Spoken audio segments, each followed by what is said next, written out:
The first step would be to seize territory in the border area. At the same time, the Viet Cong would take over the coastal provinces of Quang Ngai and Binh Dinh. The NVA would then advance along the line of Highway 19 between Pleiku and Quy Nhon, splitting South Vietnam in two. Meanwhile, the Viet Cong would mount big attacks in the Mekong Delta and around Saigon. Victories there would open the way for a general offensive and trigger the popular uprising which would sweep away the Saigon government.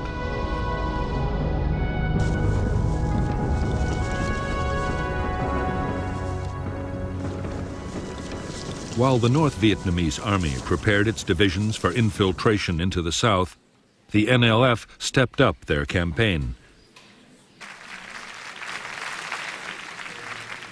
One of their main aims now was to deter the United States from getting more deeply involved in the war.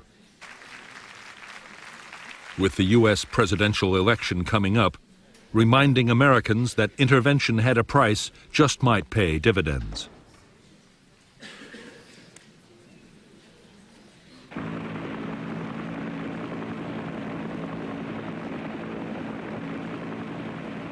On November 1st, 1964, only 2 days before the election, Ben Hoa Air Base near Saigon was blasted by Viet Cong mortars. 4 Americans were killed and 76 wounded. 5 B-57 bombers were destroyed and 15 damaged. Although the attack seemed a blatant provocation, President Johnson was determined not to react in a way that might endanger his election chances. His restraint seemed to have paid off handsomely when, on November 3, 1964, he resoundingly defeated his rival, Barry Goldwater.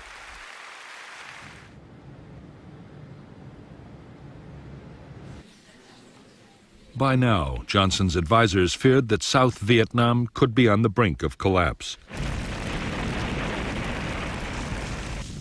From January 1, 1965, through to February 7, 1965, the Viet Cong mounted a series of coordinated attacks across the country. They took and held the village of Binh Gia, only 40 miles from Saigon, severely mauling government army units sent to the rescue.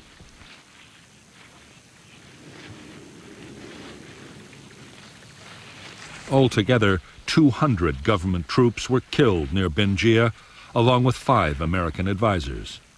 The battle culminated in a devastating ambush that almost wiped out a relief column of elite South Vietnamese Army Rangers.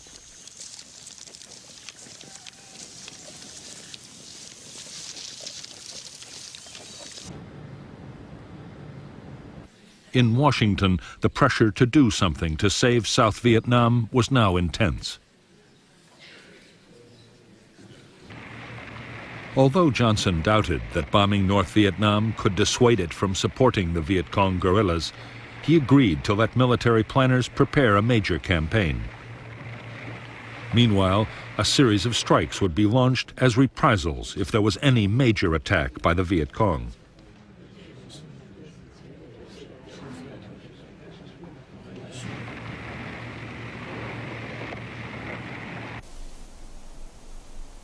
The provocation came on February 7, 1965. A U.S. helicopter base and advisory compound in the central highlands of South Vietnam was attacked by NLF commandos. 9 Americans were killed and more than 76 were wounded. Johnson ordered immediate retaliation, and U.S. Navy fighter bombers were launched to attack military targets just inside North Vietnam.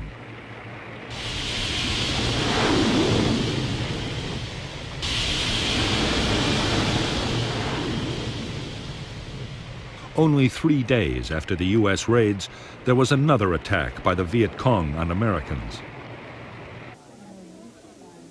This time, it was a bomb in a hotel at Quy Nhon, which killed 23 U.S. servicemen. More retaliation strikes were launched, and on February 13, 1965, President Johnson authorized a bigger campaign, codenamed Operation Rolling Thunder.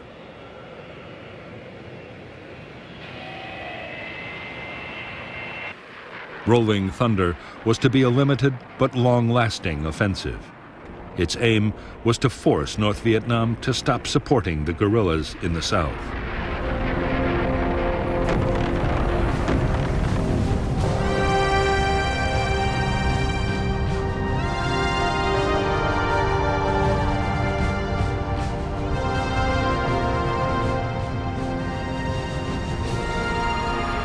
As Operation Rolling Thunder got underway, the chief of the U.S. Military Assistance Command in Saigon, General William C. Westmoreland, grew increasingly worried about the security of bases involved in the campaign.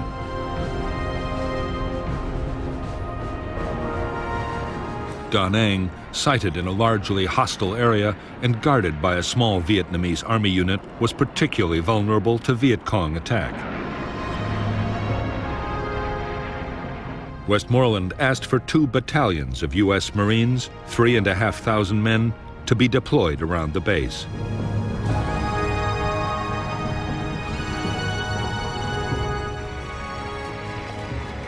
On March 8, 1965, a battalion of the 9th Marine Expeditionary Brigade went ashore at Da Nang. The 2nd Battalion would arrive later by air. The Marines' mission was to be strictly confined to defending the Da Nang base.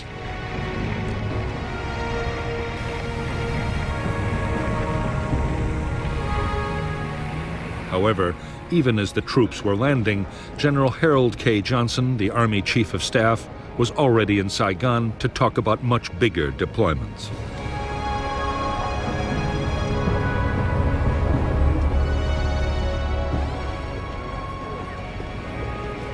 General Johnson had been appointed by the President his special representative. His mission was to prompt General Westmoreland and U.S. Ambassador Maxwell Taylor to say what troops they needed to win the war.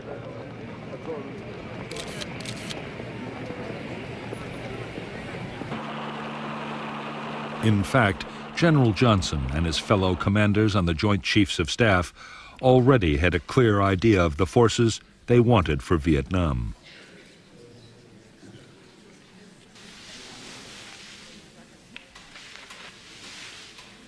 The Joint Chiefs' wish was for 3 divisions, around 70,000 men. That was the number called for in their defense plan for Southeast Asia, Operation Plan 32. The plan had been designed to meet an invasion of South Vietnam from the north or China, something that no one now expected to happen.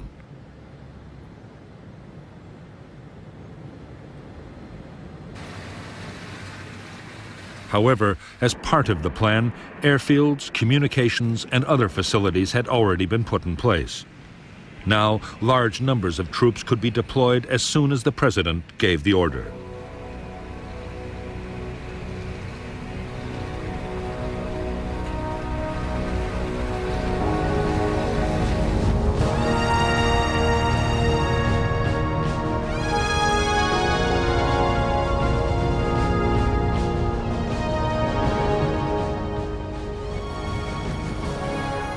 It was American public opinion that most worried President Johnson.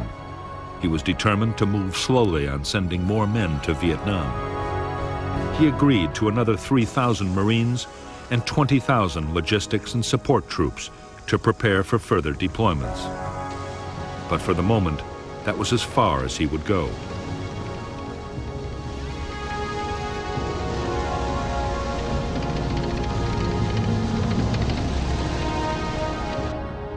On April 7, 1965, at Johns Hopkins University, President Johnson offered economic aid to North Vietnam in exchange for peace. His offer was brusquely rejected by the North Vietnamese government.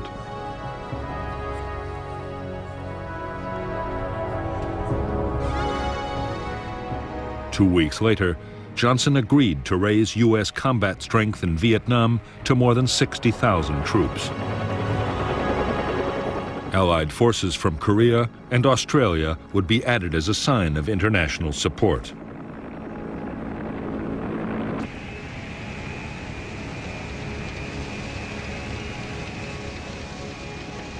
There were restrictions on how the U.S. commander in Vietnam, General Westmoreland, would be able to use the troops he had been given.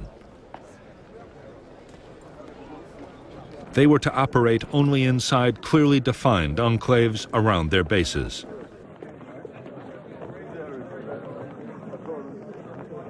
To Westmoreland's dismay, all operations were to be strictly defensive.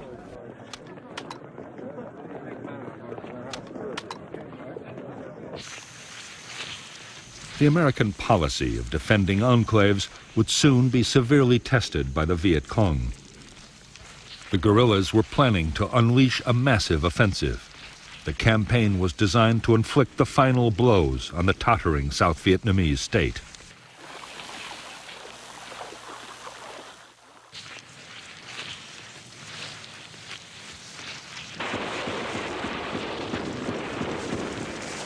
The storm broke on May 11th with a full-scale assault by 2,500 Viet Cong troops on Song Bay, a provincial capital. After fierce battles in and around the town, the Viet Cong withdrew, but only after holding Song Bay for nearly 2 days.